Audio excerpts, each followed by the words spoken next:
Crown World. We'll go to the Crown. Yeah. We're live, you guys. Trading in public places. Yes. Yeah, so, yeah, Trading trading in public places. Yes. Very appropriate conversation we need to have. So by way of introduction, I think you've all met Alex, who looks after strategy and policy for council, part of my team. So Alex is going to step you through trading in public places and our bylaw and various policies and wanting direction. So important reminder, we're in a workshop, so we're seeking kind of direction but not decisions. So there are no decisions to be made in the workshop. What Alex will be doing is taking the information sheets of yours from each community board, writing that up into a paper and taking it back to council for decision.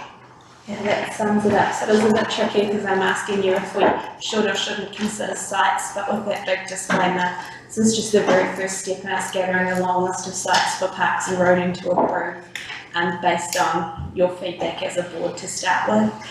I'm unsure of the date that this one is going to go out for consultation and therefore be back in place. The reason for that is one of the questions in here is around if we do or don't charge for use of a public footpath, and I think if we were to start introducing that, that's the kind of consultation we wouldn't want to do in a pre-election period. It would be in breach of those rules. If we don't go in that direction, it's probably quite a BAU review that we could do a lot earlier, so that's why the timeline's indefinite. This picture here I just really like. I asked AI to give me a picture of trading in Central Otago for local government, and they gave me someone walking between buildings from the 1800s. So it looks like the Moa Seed Farm, so you're it does. And as a disclaimer, all of these images, I just had fun with the AI tool. So we jump onto the second slide. What we'll cover today is the assumptions that we're using as we pull this together: mobile trading sites, market sites, alfresco dining or store displays on public spaces, and how to treat roaming businesses. And we'll jump straight into the assumptions. Now we have an assumption here that a crowd draws a crowd, and that foot traffic and people add vibrancy to the area, and that incentivising different types of trading to come in, even on a temporary basis, to deliver offerings that aren't otherwise available, adds to rather than detracts to replace. So we've taken quite an enabling approach to mobile trading, markets, and we don't go into it in this, but community fundraising as well, we've tried to keep really open, and we are trying to balance fairness and competition. So the first category we'll talk about is mobile trading sites. These are your coffee carts or your food trucks who trade at one location on a temporary basis. They're distinct from roaming that we'll get to later, which can be some of these same businesses, but mobile trading is fixed for a set period of time. Roaming, you turn up for 10 minutes with an ice cream and serve a queue and then move on. Mr. Whitby. Yeah. So for mobile trading sites, we're looking to have a list of pre-approved sites that we've all identified already, that we can get our roading team, our parks team, and anyone else involved to check out that they're suitable, and therefore we can have a flat fee for use of those sites. And then if somebody wishes to trade at another location, it would cost more because we then have to get those staff to do that assessment of the suitability of that site. And particularly in Roxburgh, actually, as well as in Vincent, when we're dealing with state highways, we also need to go and talk to Waka Kotahi. So the advice you give me today, I'll be taking to those agencies as well. So there isn't a bylaw at the moment? There isn't a bylaw at the moment, but there is a historic lapsed bylaw that we've used to start with, which is on the very next slide, how old it is. That is how old it was, and this is the only site we have in Roxburgh in it. That is King George Memorial Park.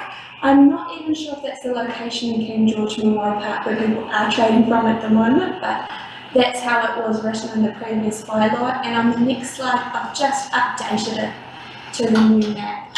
So it's down there, and I wanted to check with you if that is the location. No, it's actually just back a little bit. Back where before the green, corner. Where the green, in there. So that's where the, was it Harry's, the fish and chip place? Can't remember. They've been operating around here. That's where Emery's Caravan is. Yeah, and then Mr. Whippy, Where, Mr. Whippy operates further up, oh, yes. outside there, yes. So is this specific to Teviot Valley or is this a CODC wide? It's CODC wide, but I've just brought you the Teviot sites. Yeah. Alex, so looking at that as well, current red boxes, it's the same challenge you had yesterday with Boundary Road and, the day before with Boundary Road and Yes. Alexander, it's right on the change of speed. It's around the change of speed As limit. well, yeah. Yeah, So so look to taking move it back that up to where people are trading. Yeah. And The parking area is wide. Changes we got here, Yeah. right side of Summers House. advice from roading, our advice from roading, and I'm not sure how familiar you are when you're leaving Alexandra towards Cromwell, there's that site on the left-hand side where the speed limit changes and we have a lot of trading. And Yeah, roading, fish van. that's the one. Yeah. Roading weren't sure what Whakatahi advice would be, so we might have to check the same with that, but moving it up shouldn't be too much of an issue. So where they have been trading, and nobody is now, I mean, so far off the road, Yeah. it's, And it's in a park, so we'll take it to it's them. at the edge of the road, yeah. On the next slide is a potential new site. Dylan actually suggested this one for us. We wouldn't be looking to put a vehicle in there, obviously, but we thought that might be an appropriate place for a small stall to set up and that we could easily check at the same time. But we don't So own, that's the triangular site. So I can tell you that there is already somebody dealing with the person who owns that site about a laundromat. Okay, delete it. Delete that one. No, don't delete it. Don't delete it. Keep it there because nothing's in concrete. Well, If we don't own it. if we don't own it, then It's we, not a that's part. not. No, you don't own it. Oh, I was gonna say, they must have owned it if you. I thought we did. Rob's, Yeah. no, Rob's garage. Ah, okay, we'll take That was that's where they used to display their cars. council used to own it, they sold it to Rob's, and they used to put, cars to sale. Delete. That's clever. Yes. Alright. I'll delete that one. Oh, Dylan, I'm sorry. Actually, we should clarify as well, good point to raise. This is only talking about public owned. Yeah. So private businesses can do whatever they like. Yeah, Okay, so the vendors still have to be appropriately licensed, but a private Yeah. landowner can do whatever they like on their own land. Provided the zoning's right. Correct, yeah. There's obviously things they need to make, but yeah. Unlike our other town centres, you have a very nice wide area outside that main street through town. So Roding felt that we would probably be able to put some sites here because we're not pushing anyone into the road. So it would be dependent on really this conversation or even the consultation with the community, how close to the town centre we get or how long we move down towards King George Park. But there are options there that we can explore depending on how you feel about that. I just know, looking there on the left-hand bend, like parking's at a premium weekdays from that corner up, you know, so jamming a food truck on an angle park's probably not in the best interest. Yeah. From that corner up. Would that be fair? Yeah, I don't think it's ideal. Yeah. this is just a question, where those cars are parked now, angle parked, is the curb's not as high there, is they? Could that parallel park? If they were parallel parked from, down back from there towards Jimmy's, no, it wouldn't work actually. Sometimes we also have, there's an area in Vincent where they don't parallel park in the parallel parks, they just take up to flat park so that the crowd aren't going to step onto the road. Yeah. So you would lose more parking. You would but lose parking. They are options. And there's a lot Unless of- unless the movies are on, Yeah. those cars aren't used that much. Personally, with the entertainment centres right here, Yeah, it is. I mean, just ahead of that, so I thought it was a bit sad to have that in the image. And then Jimmy's gets a lot of, that distance from there to there isn't that great. Like it'd be it's your a lens. 40 or 50 metre frontage. It would. And I think you'd find congestion would be an issue.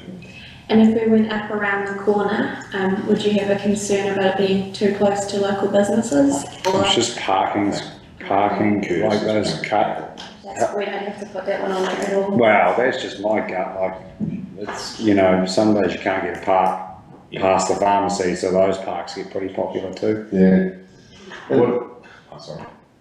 I guess what happens to, with traffic, and particularly, heavy traffic, they come through town with an expectation of being able to maintain the speed limit, which they shouldn't, but they do. And it's just dangerous enough as it is now. Would you have power to, presumably, to make sure that the service from the car to whatever it is onto the footpath rather than on the Yes. street? That we would have to make that a requirement. Yeah, so- yeah. That in some ways works better because there's ample parking and you got two options, you got Jimmy's or a food cart, you know, like for families. And I was going to say, actually, does it come Yeah, that's almost what I'm back thinking. on the southern side of Jimmy's? Yeah, Oh, you got So your close to the ambulance King bay George Park, there. yeah. Or, yeah. Your St John's is by Jimmy's, and then you've Can got the. you have King George and a street option? We can, but we aren't exclusive, we can have all of these options. No, I don't mind that because it's walking distance to, say someone doesn't mind what's happening at a food cart and they park up. Oh, not what I want, I'll walk into town. Whereas if you're down at King George Park, it's a little bit further. Well, what about, is that, what's the Well, area you've got Jimmy's behind? Pies just in the room. Yeah. Yeah, That might be our next slide, you're thinking of Jumpy Jump, is this where you're thinking? where where the glass and everything is, where the rubbish, Yeah, that's where you're thinking, just like there, Jill, yeah. Yeah, And those old tennis courts. yeah, that's it. that's the one, and there's this area of Till Street. Now, Roding aren't as keen on this one as some of the others because of the line of sight for children on the playground and it being so close. And also they reasoned it's a quite full car park, but they thought that might be an option for an offering, particularly if you didn't want any food trucks on the reserve to protect the grass area. But then This gets you're taking the limited parking that's Yeah. available for Yeah, the you park. are. There's the off parking there. So if you designate certain areas, what control do you have to agree or deny an application? If it's within the area and it meets the conditions, we would usually permit it unless they started to breach any of those conditions we'd set. Breaches of those conditions are a bylaw breach, which is quite a difficult one to enforce. The Bylaws Act was written in 1910, so it's heavy-handed, but essentially we put the conditions we'd like to see as long as you obey them, that's But okay. that breaches it in action, not prior to them getting approved. So basically everything we say here, someone could just come and say, yep, I want that spot, thanks. If we approved it and they have a mobile trading permit and they get it in the way we're writing this bylaw. So there's different options for us. We could just say, let's go for it, but we've chosen to put it on just to give us that oversight. An administrative fee will likely be attached to that, but I'll come back to you when we know what those will be. What about around in the car park area with the EV park? The old town hall car park. Yeah. If there's going to be construction, would that be, Oh, I mean, that's a short term. This is where we think of the That's master it. plan. I'll look into that one. What's the timeframe for all this? Is it a 6-month process or? It's really dependent on the answers I get from you. If we get a nice tidy list and we get it out quite quickly, we could have it in place before the election. But I suspect that some of the sites to investigate may drag that out, so my aim is early 2026 to be finishing consultation. And if you have some sites, some approved sites, what would be the process to either add to those sites or to remove one of those sites from your list? What would that process To be? remove the site, if we set it in a bylaw, it is a bylaw review, which is a bit trickier. Because the reason I ask is, guys, we're doing, planning, just decided to start a master plan. Yeah, And this would be exactly what we, look at our master plan and go, well, this fits perfectly with our master plan, let's do that. But, There's possibly ways around it if the biggest concern you have is that I can take it away and look at if I can write the bylaw on a list of sites that's appendixed, and we can start looking at some of those tools that give us some more flexibility. So we can certainly look into that. yeah, So what we're saying is, we're talking about the use of council property Yes. for mobile trade Yes. and roaming trade. So there's nothing to stop, say, the guys that own the commercial hotel and all that land that's in there, leasing it to the Correct. mobile traders, Correct. because they fit in with all the zoning, the consents and all that sort of stuff. Yeah. So that's something to consider when we're allocating areas for council land, whether it's actually needed or not. Would that be a fair comment? That would be a factor for you to consider in the advice you give me. I can't, as a staff member, be considering how it impacts a business because Well, I'm asking we're it public, generically. but you guys can certainly. No, and whether or not I guess, as part of our master plan, whether the community want mobile traders. And this will be consulted on with the community when we have it as well. We can put very specific questions in there that will direct us to. Well, the thing is, we've got somebody that wants to be a mobile trader and it has now taken over 2 years and still no answers. The lack of a bylaw is quite a factor in that. Yeah. It may be, but like the moment people want to do something, they're stymied. Yes. And I know this mobile trader's patience is running out very quickly.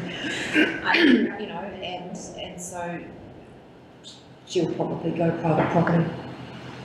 Yeah, we'll move as quickly as So we need to give you some definite recommendations, Yeah. even if it's just 2 or something, So on sites today, so then you've got what we want and you're rolling with it, rather than us going, oh, let's think about it, or we'll come back. As much as you can. I've still got to go to the other boards over the next few weeks since. Well, hopefully they got the same answer. I will just keep my email open through the month, so if you get home and you think of a bunch of new sites that you'd like me to take to staff, we're happy to do that. I mean, I think the street frontage, one you showed us, where you took with photos taken from entertainment centres, not bad, personally. I think it fits. Which one? Main Street. I think it's sort of in between everything. It's got Jimmy's to the south and, on the left. In here? Yeah. Like? You reckon? Yeah. How's that? That is the thing with this as well, there's nothing that allows us to reserve a car park for these traders, so Yeah. it is. I guarantee you if they were there before 9 or 10, they'd get those parts. We You know what I mean? Like, We only have one mobile trader, and that's Mr. Whitley, and he'll disappear with summer. The area where the rubbish is, where the glass collection and stuff is, that you'd have to be signed or flagged, so that's probably, it's a good place for recreation, but to get traffic to come off the main Yeah, road you want up to there, it's a shit of a little corner, actually, from that, in front of the bowling club, so I put that sort of like bottom of the list. It's a bit. Another place that hasn't been looked at possibly is down by the river. Oh. Down by Reservoir Creek, down there. It's actually it's lovely, it's just overgrown and neglected. Reservoir. And what's swimming pool? Yeah, just down, is it Tweed? Yeah. Um, I mean, that would be, and that you've got that river view, and it's actually a really nice place, but there is a lot of residential housing there. So it's a they- long way they off the make main the- drag. yeah. It is, but it's worth going to Oh, because yeah, it's no, a yeah. destination. Yeah. We have one like that we're suggesting in Clyde, that new miners lane development, that's similar, it's a bit far away, but somebody might like to set up with a coffee cart and some. Yeah. I just think it goes back to one of your original slides, like foot traffic and vibrancy. If you're tucked away in the middle of nowhere, that only a handful of people know about, you're not creating much vibrancy. Yeah. I was also going to add, and this has been raised obviously, it's a concern on a number of occasions by this board and others, that there is a lack of food available at the Teviot Valley. After 3 o'clock. You are about to have a cycle trail connection in the next 18 months or so, that we'll see a lot more people come through. So being really permissive and identifying some key areas that they don't have to be next to the cycle trail, but somewhere where you want to draw people will be very helpful in this situation. So, No, not on this one. using Jess's food truck as an example, we gave her permission to park down at King George Park. Yep. On the condition that she moved her vehicle every night. Under this scenario, if we gave her permission, well, we allocated the car park at the entertainment centre car park, they wouldn't be allowed to leave their trucks there full time, would they? It needs to be temporary by nature, otherwise would require a resource consent and Right. move beyond the to planning. So temporary by nature is that set on a case by case?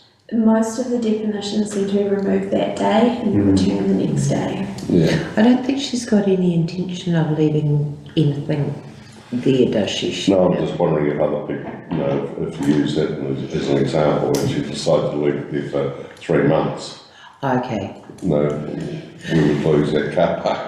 So when you It's talk about not- temporary nature, so say you've got somebody, I'm not talking about Jess's big truck, but say you've got somebody in a food caravan and it's, say, Labour weekend, could they stay there for the 3 days, for the long weekend? I'm actually unsure, so I'll check that one and email you. Yeah, because that, There's the one in because that Monaco. makes it a little And bit. it's semi-permanent, well, it's permanent now, but it's great. And it's all just caravans in Oh, there, yeah, it's permanent. yeah. And that's And it's the, got its vibrancy, it's a Great pub, coffee. it's honestly, that's it's the crowd, that's fantastic. the crowd Yeah, model, right? yeah, That and it one, started two out, popped up you know, and then it just went yeah, boom. and if you put it, as the business owner, like it's relatively, food trucks are relatively low capital requirement to get in, if it doesn't work, you just pack up and go elsewhere, but like, for them, it's work.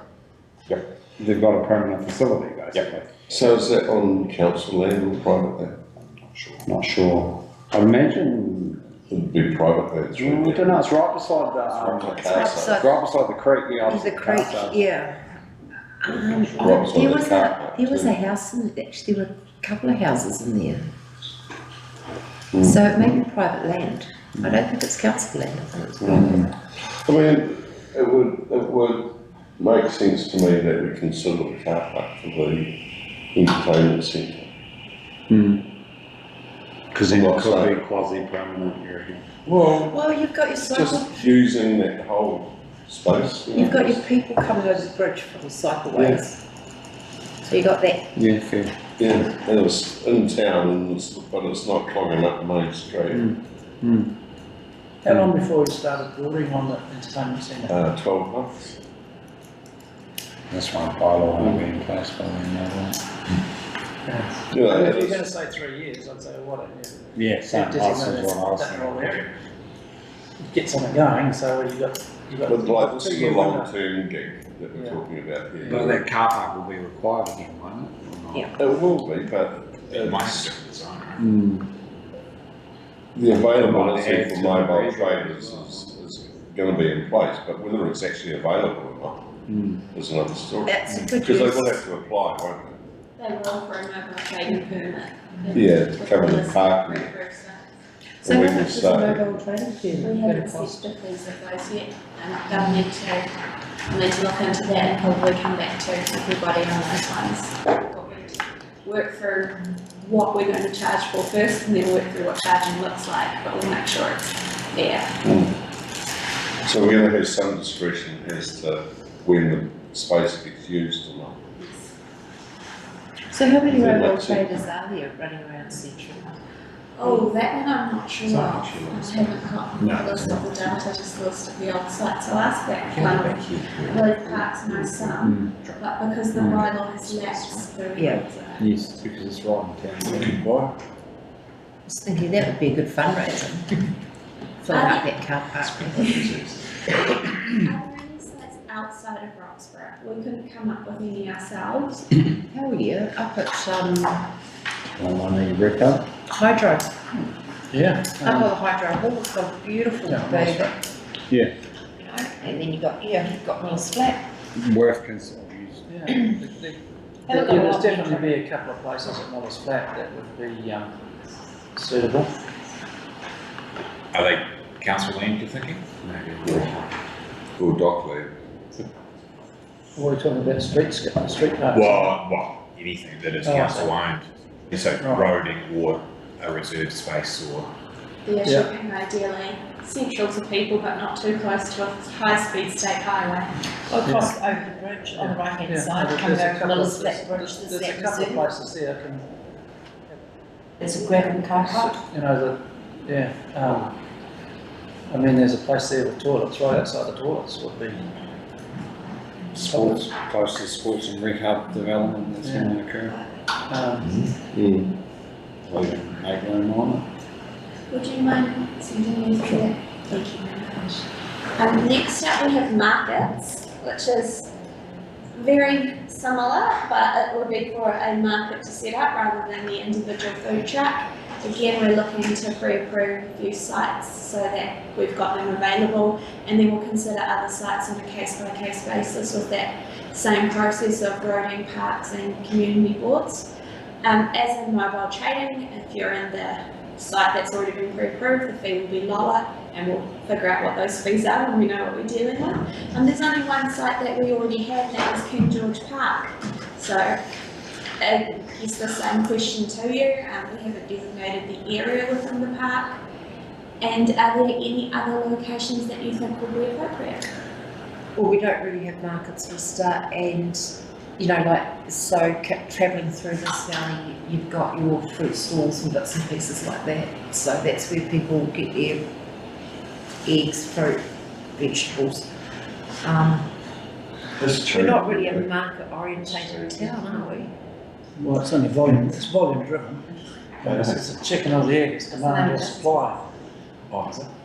You know, markets have never been, they've never gone particularly, So the if one we- that's Christmas did well.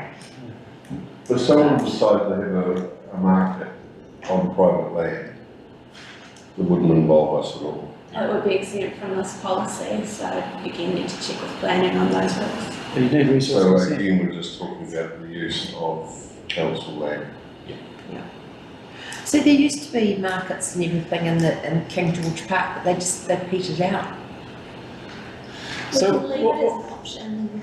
what would happen at the moment if someone said, I want to have some sort of festival on this place that's council land, that's currently a car park, so what would happen at the At the moment? moment, it would go through Parks and David's team. Yeah, we go through our booking process. So, like, let's say hypothetically on an event, we go through the booking process, and just know how to take the plan and all of that kind of stuff. So we've got a whole process that we're going to go through, and then if there's toilets required, we have a fish and chip ratio for toilets and all of that kind of stuff you got to follow. So So it's a little bit more onerous than if we had a designated area and we just put a market up. No, you would still have to do that for an event. An event is different to a market, Oh, because a market is a regular activity that is happening okay. versus an event which is a one-off. like say when the fair comes to town for a week, you know, come in, book it for a week, then 2 days for set up, 3 days for the fair, 2 days for back down. Yeah. Well, that doesn't have to be designated as a market area at the moment. You could pretty much almost book, depending, some council land we don't know, okay, but, you know, most conservatives and things like that, you do have the ability to request a booking.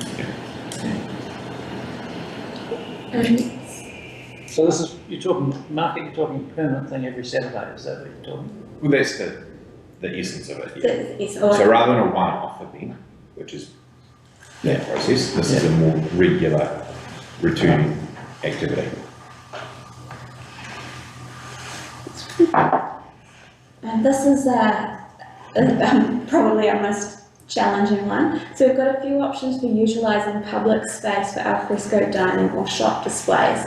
So that's where we have table and chairs from a cafe that are sitting on the footpath. By law, we need to have 1.5 metres of clear footpath space around anything anyway. So we're only talking in areas where there is space to enable that. So you need 2 wheelchair users to be able to pass each other on the footpath otherwise. And we've got 3 options there. So we could do what we already do, which is sort of leave it quite open for the public to do that, and then if it's ever a problem, we can send someone and ask them to move it. We could restrict it entirely, which we felt didn't meet the goal of vibrancy, or the third option, and the Queenstown option, would be to map out the area that a business is able to use and charge them. We did run through the exercise of what that would cost, but we felt we were starting to put quite a heavy administrative burden on ourselves for a very low gain. So it's an option we're looking to only if we are directed to by elected members, otherwise we're likely to leave this one at the status quo. And just so you're aware, when we worked through that exercise, we thought $50 a square metre, for 5 square metres of space, you're looking at around $13,000 a year, and it would be apportioned down around the district. So some of the numbers do get a bit perhaps prohibitive for some businesses. I would just like to leave it as the status quo. What with, you know, the large number of al fresco dining that we've got being outside, it's fine. Everything seems to work, and I don't think it's something that needs to change. Can do agree. Yeah, so permit use, but it would be a change if you're saying we're going to permit use, but we have the authority to remove if it's been If it's used. on public space, we do anyway, because. It's already a, Yeah, Yeah, that's. so status quo. Oh, you've already got that's that. fine. yeah. So It's all I- essentially charge for using the space or not, just you, I don't know, the it's charged. direction we're seeking. And we'll just stay. I think, in the- well, I haven't heard of complaints that it's in the way and people moaning about it. I mean, yeah, So you're aware Well, of the complaint, that we do have an answer, but we've heard from a few mobile traders that they are charged for operating right. operating public space temporarily, but, and these operate it permanently with no charge. Yeah. But we thought if we're Yes. taking a permissive approach of where mobile traders can go, it's fair to be The permissive. rent- But then The the rent- argument will be is rent. that they're paying a rate on that. Exactly. Absolutely. You're paying a rate and you're paying a rent. The two cancel each They other. also you need to get to a stage where people stop being charged for everything they bloody well do, because it just gets too expensive, it gets too hard, you're coming up against rates, you're coming up against extra charges to get permission, charges to have things granted to you, and it just is too hard for people to be able to go out and make a buck. You know, and that's why everything just shuts down. You know, and I've seen it with the food truck thing, the amount of money, you know, that this girl's been told that she's had to pay. Holy cow, you know, $600 before you make any profit on selling coffee. How many coffees do you have to sell to come up with $600 for council charges? You know, there's got to be a little bit of breathing space for people to be able to make a business without every last cent being screwed out because they're putting a chair on a footpath. I think the status quo works. Or Yeah, I like the permissive, status quo. enabling and breathing space is the direction. Yeah. Like how Yeah. you worded that, thank you. Right, so what are you seeking from us now then? I've got 2 more I want your opinion on, and then I will go away and do my side of things. So it was sort of along those lines actually, roaming vehicles. So these are where your ice cream vans, your Mr. Whippies, they stop for just 10 minutes. Or we thought we might want to take a bit more of a permissive approach to that than saying only at these sites. There's 2 ways we can do that. A few ways we can require no permits from them, let them do anything, or we can require a mobile trading permit that brings them in line with the other businesses. It will have a minimal administrative cost, it won't be prohibitive. And with that permit, we could either say, you can trade anywhere in the district, you can trade anywhere in the district but not in the town centres, which under our district plan are called business resource areas. So that would mean for these traders who are operating those 10 minutes, they wouldn't be in the town centre.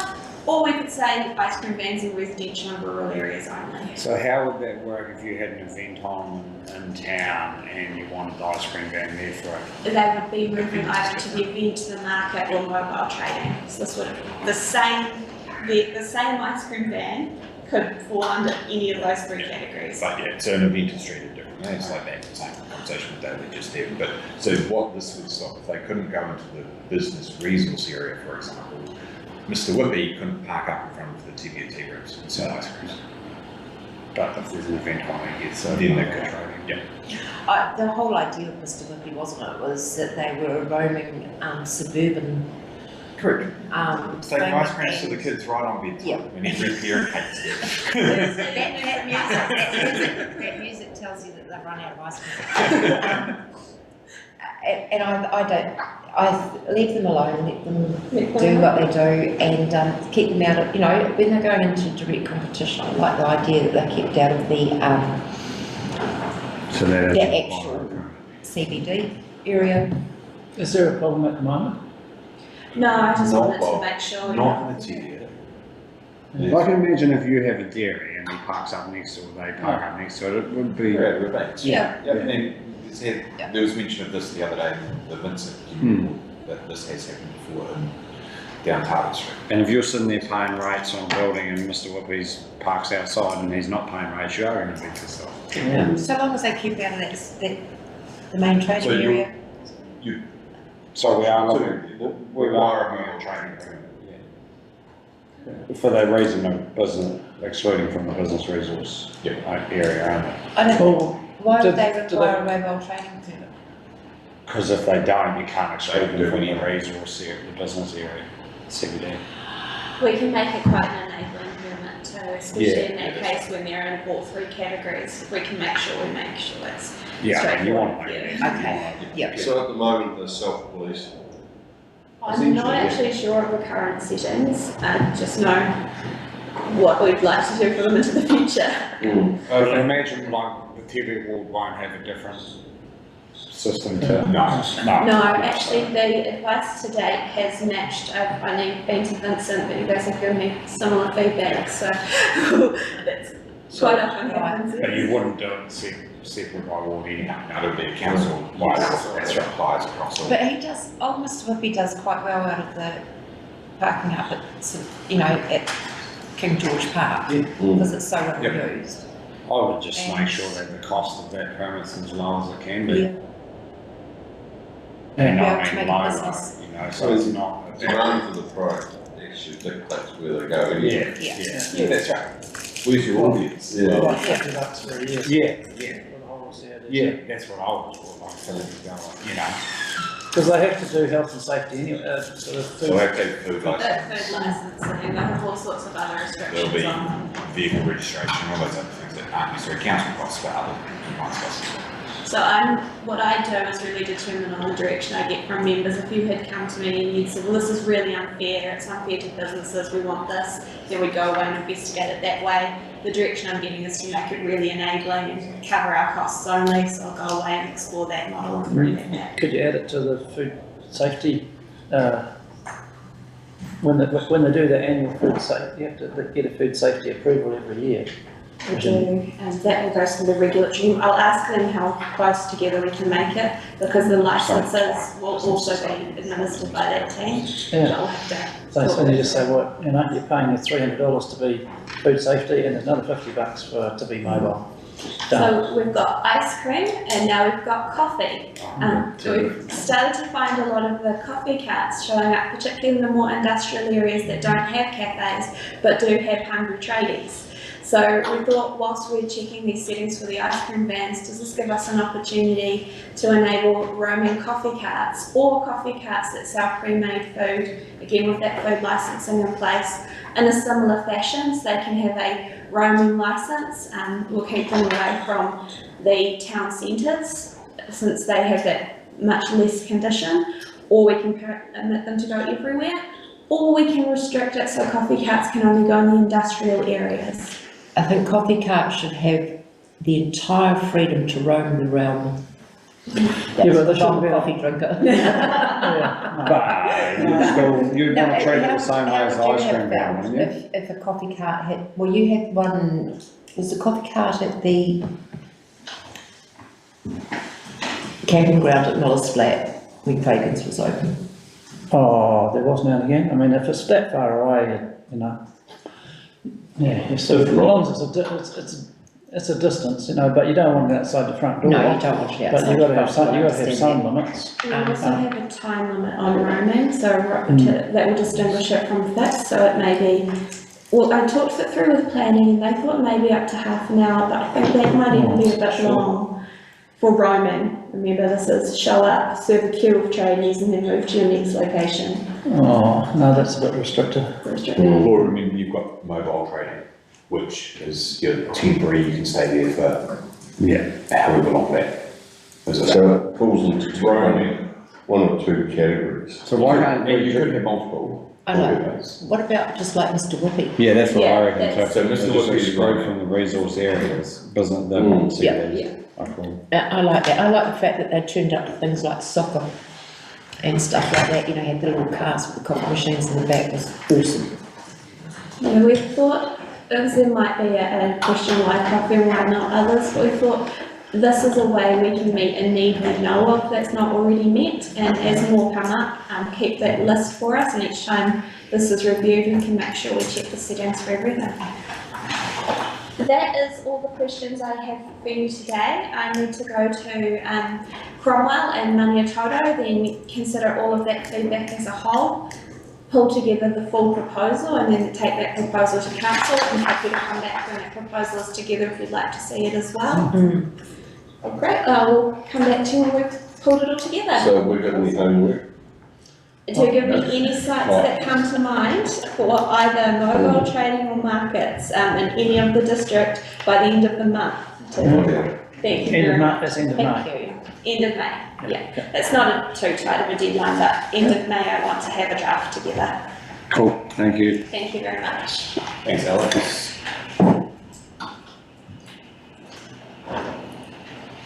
Wayne is here. Get my mind. We'll keep it brief. Conscious it's coming to Is that a suggestion Wayne, or a Wayne loves a good chat. check out the governance? Thanks, Alex. Thank you. So we just wanted to give you a quick overview of the elections as they're coming around the corner pretty rapidly. So just run through some key dates. We've got the election period starts on the 11th of July. So the purpose of this workshop is just to recognise that your role as an incumbent member is a little bit different from was when you were first standing for election, for those that was applicable for. So that you have to kind of bridge the line of business as usual, and then obviously electioneering aside from what happens around the council table and other events that you're attending. So nomination period opens on the 4th of July, and the election period starts on the 11th, with the close of voting on the 11th of October, which is the voting day, so that closes it on the 12th, at 12 on the 11th of October. At that stage, there would normally be a ring round in the afternoon to notify those who have been successful and those who haven't, and we would try and do that straight away that day. Just bearing in mind that official results are not until the 16th of October, so should there be a very close run at the end, the final votes will get counted and the final results are announced on the 16th of October. So a lot of the voting will be done by mail. So there's no ballot box voting for local government, it's all just mail voting. So we outsourced to a third party to run the elections, and that's Elections NZ, so they alongside us run a lot of the election stuff. So I'm involved, Wayne's involved, Peter Kelly has a responsibility to encourage and facilitate voting, to increase voting numbers.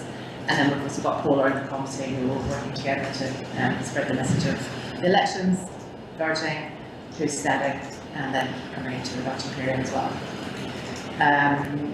The election promotions that we're doing this year are going to roll out orange voting bins, which you might have seen elsewhere, and we didn't use them for the 2022, for Cromwell, sorry, the by-election. Cromwell by-election. Cromwell by-election. Yeah. We used.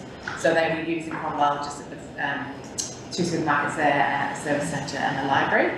This time we're going to roll them out in all supermarkets, so there'll be one at Fresh Choice here, and there'll be one also at the service centre and library. So there'll be 2 voting bins within Teviot Valley Ward.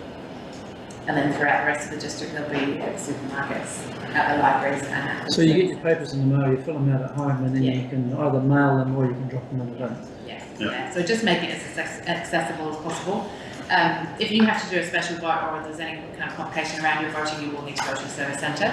But for the majority, the voting bins will be used and kind of reduces the workload for customer service officers,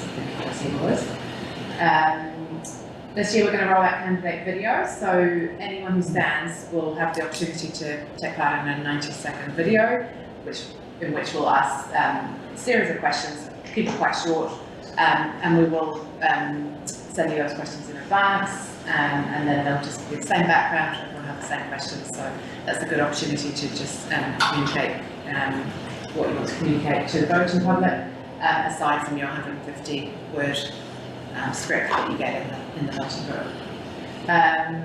Legislatively, we have to do a pre-election report, so that's will come out in time for the voting for the nomination period, and that will just give an overview of what council does, and that will be available publicly on the website. We also work a little bit with the Electoral Commission. We have a responsibility to encourage voting, so we work with them to kind of help encourage voting numbers as well. There'll be a digital comms campaign, as I said, working with Catherine, Paula and the others in the comms team to try and promote the local elections and liaising with external groups to help encourage voting, and there'll be things like candidate evenings that are run usually by groups like the Rotary and Lions have got involved in these before, so we can't directly be part of that, but we can certainly help facilitate those evenings. There's been some minor changes since 2022, mainly around Maori wall polls, which doesn't apply for Central Otago. The nomination and voting period have slightly changed to allow the changes in postal services to become less frequent. They've had to reduce those, increase those time frames. So obviously last year we had a representation review, which takes place every 6 years, and so as a result of that there have been some changes. So now 10 councillors with representation from each ward, and the numbers are all there.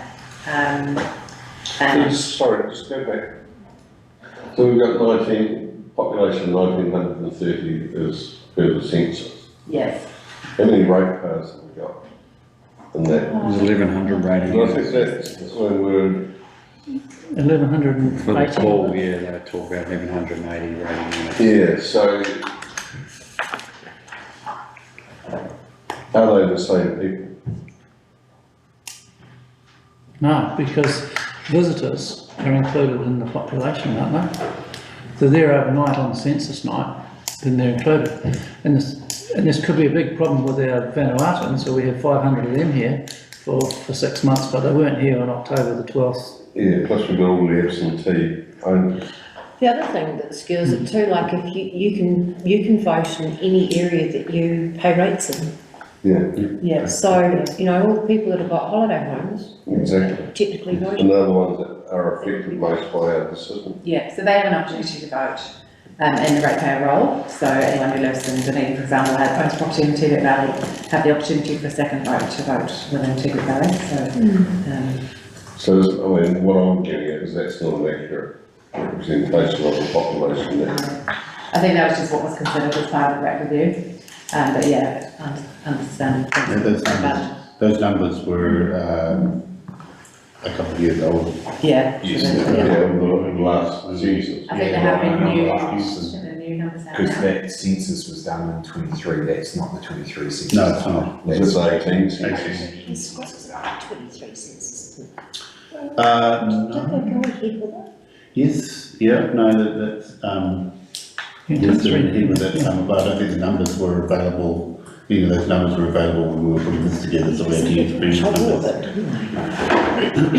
So just to note that there have been changed for Cromwell and Vincent wards, who've currently got 6 members, 7, sorry, and then excluding the Yeah, that's councillors. right. Is that the other way? Other way around, yeah, so Vincent used to have 5 councillors and now they'll have 4. Yeah. Yeah, that was the change, that was made from that representation. So All other Vincent changes. and Cromwell are the same for the new election period. And again, another change, so instead of having more councillors, there's going to be one member appointed from each, from the council for each ward.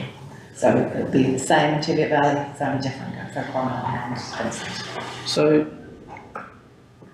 Sally, if she doesn't, if she wouldn't stand for the Teviot Valley Community Board. She could stand for both.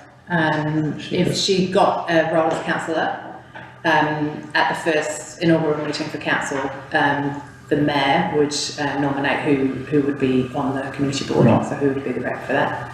So depending on who that was. And they can, Yeah. and in the Teviot Valley's case, there can be only one, because it's only one council.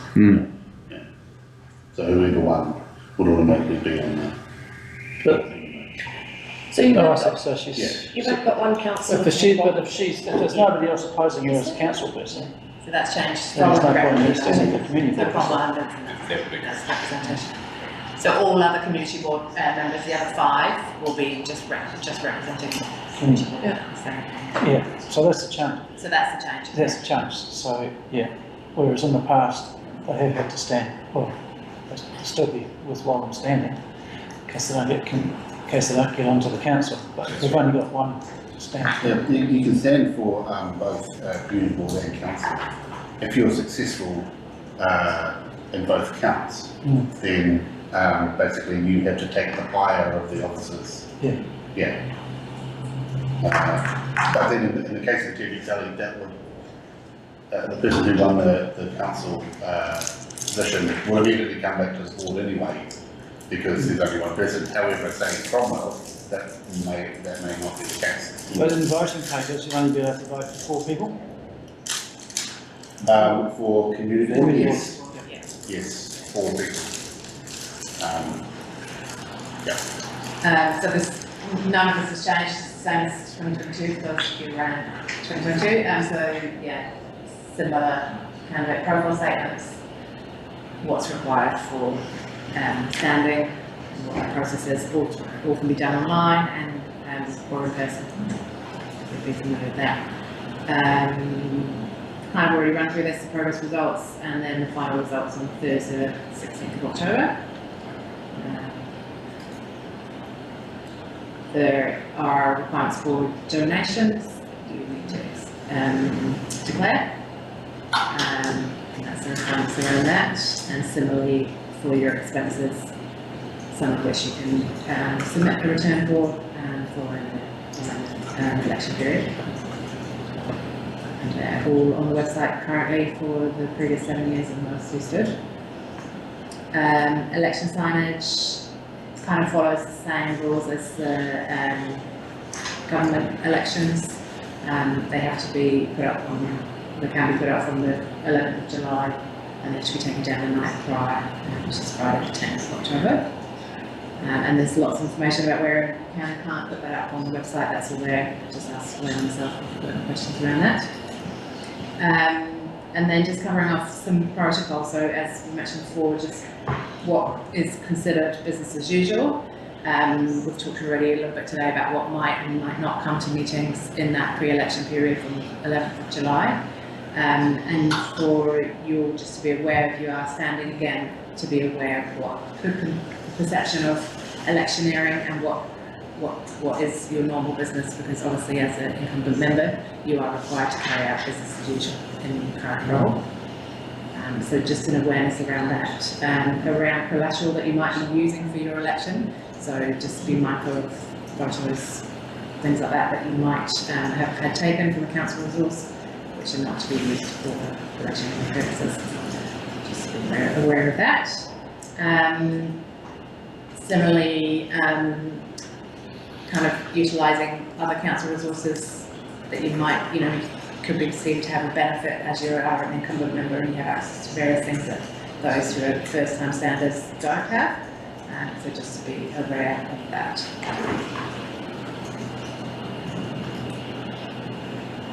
And then social media guidelines, so just being really cognizant of what you are responding to online, responding to council posts, anything that could be perceived as electioneering, through socials as well, and just be mindful of that and keeping your social channels separate from council social channels in that period. Specifically, things like tagging, even likes, we'll be aware of and be seeking out issues, should there be any. Anything else to add? And I'll put all these in SharePoint so that these documents on the protocols are available for you. They'll be on the website and they'll be on all the SharePoint files so that you have those to hand. If you've got any queries, just ask us, because there are a few nuances around things that you can and can't do and what might be considered business as usual, might be seen as electioneering, possibly seen as electioneering. How much is it? Sorry? How much does it cost? Oh, good question. Can't remember. Was that the whole election?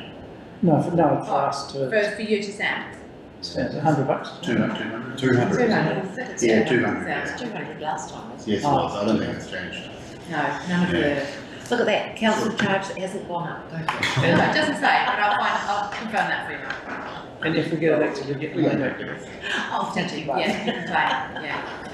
You can claim for your expenses, And signage costs, various, and so all If you that leave- is claimed. And of course, Yeah. You can also claim we'll get that money back. Yeah, there's a minimum threshold. there is, yeah. You don't get What? Enough votes. So like, say you only get 5 Yes. votes, you can ask you 200 bucks. Yeah, it was out. I don't think we had Can't anyone fall within a certain distance of who wasn't the, successful, but, within. you know, you're welcome to claim. But did I see something there that, will there be a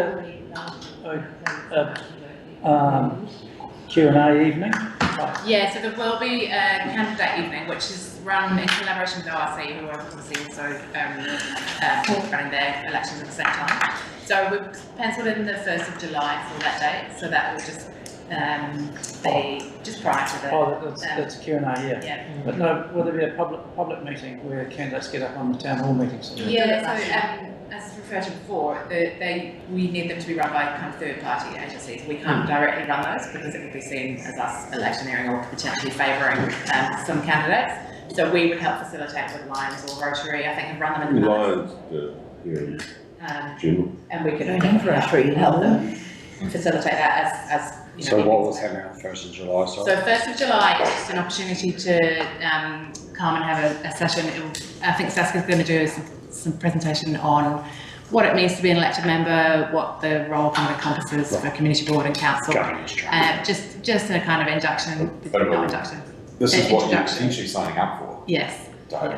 Because they've released online modules, haven't they? Yeah, the Upper modules are really useful and I recommend I haven't got seeking them, those sorry. out.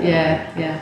There's some really good information on that. It's a good resource. Of course, anyone who's a candidate can come along to that session to understand what they're potentially putting their hand up for. Yeah. I think in the past we have had outgoing elected members who have made it clear that they don't want to run again, coming to speak and kind of giving a first-hand account of what it's like to be an elected member. So I suppose if we had someone who made it clear that they weren't interested in running next time, they might be suitable for that. And we agreed with the government last time. Yeah. But I'll put an invite out once we confirm what the details of that. I'll put an invite out should anybody want to attend. What's the, sorry, missed it on the slide, what's the nomination close-up date? Can't remember the exact date. Nominations 1st of August. Yeah, is it? Is the close-off date for the nomination? Close, yeah, noon 1st of So, August. something like that. Yeah, it's what First I'm. of all, it's 12 12 noon, noon. no later. We, Not 12 noon in 1 second, 12 noon. Yeah. On the 1st of August. Day after your meeting. and Sarah, just for confirmation as well, and clarity, the 4th of July nominations open doesn't mean that candidates can't start talking prior to that they're going to re-stand. Right? No, absolutely not. Yeah, I think as we've seen in other districts, Yes. people Already are happy putting that arrange down. for mayoral runs and things like that, so yeah, I think that's definitely already underway. So by all means, if you are going to re-stand, you can start to inform people or not, depending on how you want to do it. And that's us, I think. Yeah, we Unless just- it's got any more questions. Cool.